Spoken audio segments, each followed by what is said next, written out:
Hi everyone, my name is Maddie Hendricks, and today we're going to read Apples to Oregon. Have you ever read this book before? It's written by Deborah Hopkinson and illustrated by Nancy Carpenter. It says Apples to Oregon, being the slightly true narrative of how a brave pioneer father brought apples, peaches, pears, plums, grapes, and cherries, and children across the plains. Well, let's get started and see what this book is about.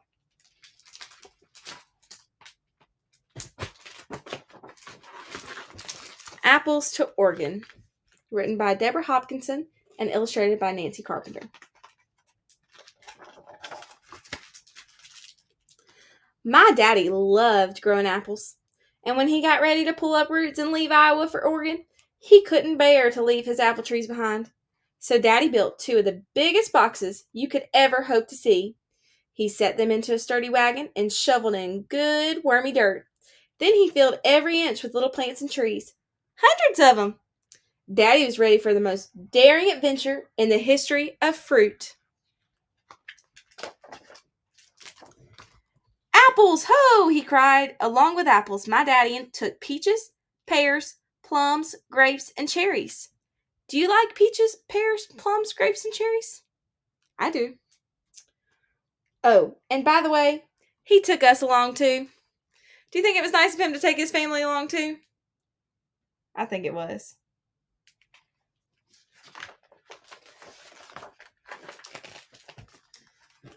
We all had lots to do on the journey. Each morning, I helped Mama bake biscuits while Daddy prepared for another long day on the trail. At night, Mama and I tucked in the little ones. Then Daddy fiddled lullabies under the stars. Why, I can still hear him crooning to the gravestones. Hush, little babies, don't you cry. Mama's gonna bake you an apple pie.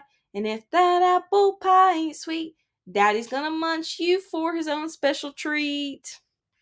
I think he probably sounded better than I did. We rolled along just fine till we came to the Platte River. It was wider than Texas, thicker than Mama's muskrat stew, and muddier than a cowboy's toenails. Just looking at it made my inside shrivel. The riverbank was crowded with folks in prairie schooners trying to set up the nerve to go across. What do you think's going to happen? Do you think they're going to make it across the river? Let's find out.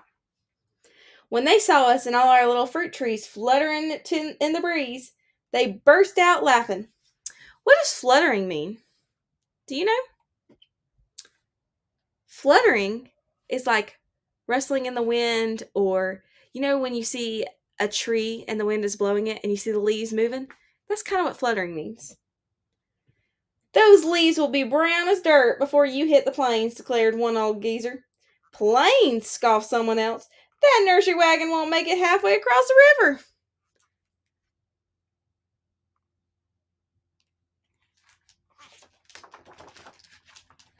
But Daddy didn't let their talk worry him. He just looked me square in the eye and said, "Delicious, I'm gonna need your help." Right then and there, we built a raft for his tiny trees. Then Daddy loaded me and my little sisters and brothers onto the edges. "Now, make sure my precious plants don't topple into the water," Daddy warned. Well, we hadn't gone far when that muddy drink started to pull us down. "The peaches are plummeting," my sister shouted.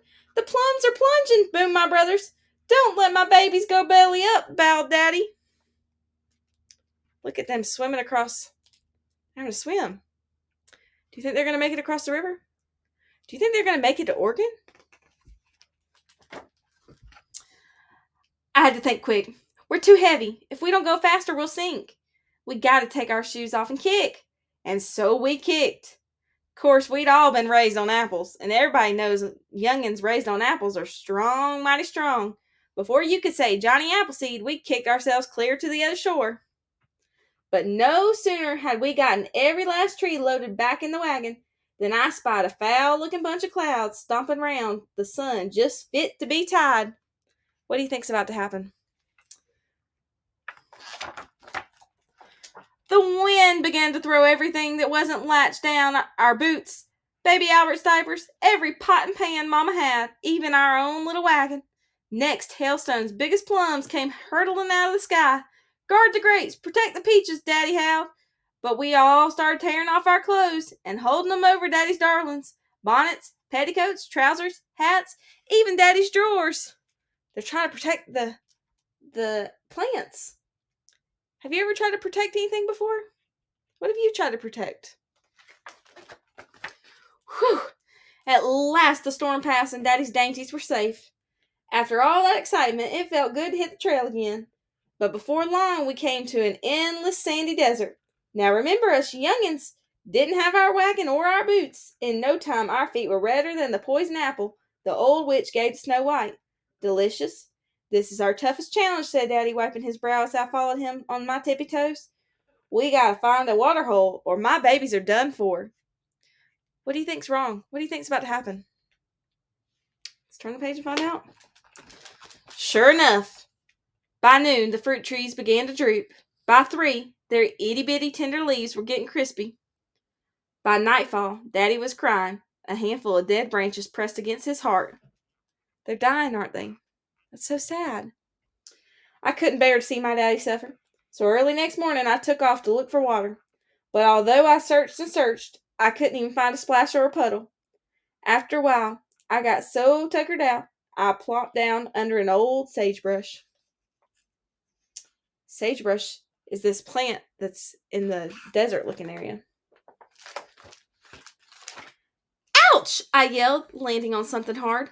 But when I saw what it was, I whooped for joy. My very own boot. What's more, it still had some water in it from all those melted hailstones. That was our lucky day, let me tell you. We found every one of Mama's pots and pans spread out across the sand. They all had a few drops of water in them, too. Just enough to get Daddy's trees to the next water hole before they all keeled over. My, that first sip of water sure tasted good, even if I did have to wait my turn behind some Baldwin apples. Oh, and I'm pleased to say our wagon and all boots turned up. All except one. I reckon that nasty wind blew my left boot clear to the other side of the moon. And should it happen to drop out of the sky on your head one of these days, I'd sure appreciate your sending it along to me. Have you ever lost one of your shoes before? I know I have. Well, we kept on going, past Courthouse Rock and Chimney Rock and Independence Rock and a lot of other rocks that didn't have names. We climbed up and down rocks, and at last we reached the Columbia River. Just 100 miles to go, declared Daddy.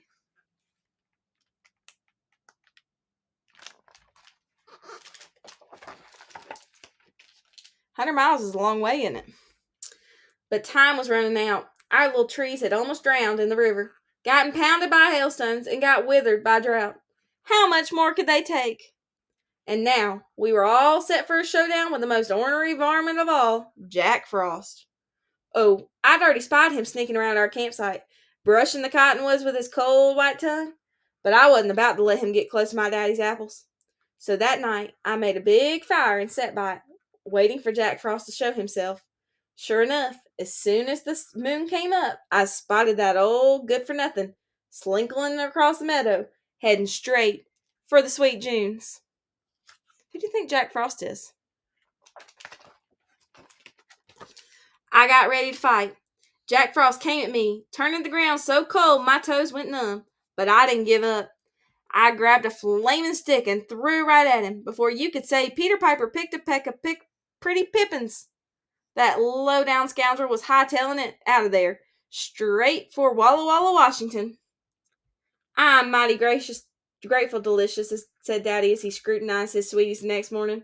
Thanks to you, even the sweets stayed snug. We were nice and cozy too, added Mama, checking on the children. Have you ever done something helpful for your family and saved the day? Sure enough, all Daddy's trees survived, just as if they'd come across the plains in a swanky carriage. We floated them on boats down the mighty Columbia to a pretty place near Portland. Then we planted them in that sweet Oregon dirt at last. What do you think her and her family were feeling when they finally made it? I think they were feeling happy. Gold was discovered in California not long after, and thousands of people rushed there to seek their fortunes. But not us. We already had our fortune. Those apples, peaches, pears, plums, grapes, and cherries made us richer than any prospector. We were happier, too. After all, apples taste a whole lot better than gold. Do y'all know what a prospector is? A prospector is somebody that's looking for something, and so like in this gold rush, prospectors were all those people that were going and they were hoping they would find some gold.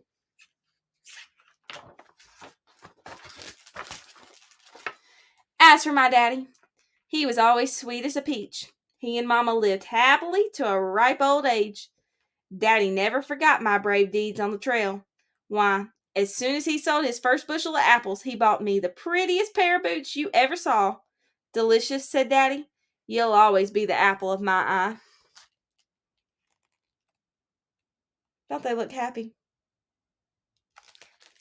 I really hope you enjoyed reading Apples to Oregon with us today, and I hope you'll join us for more books to read. Have a great rest of your day.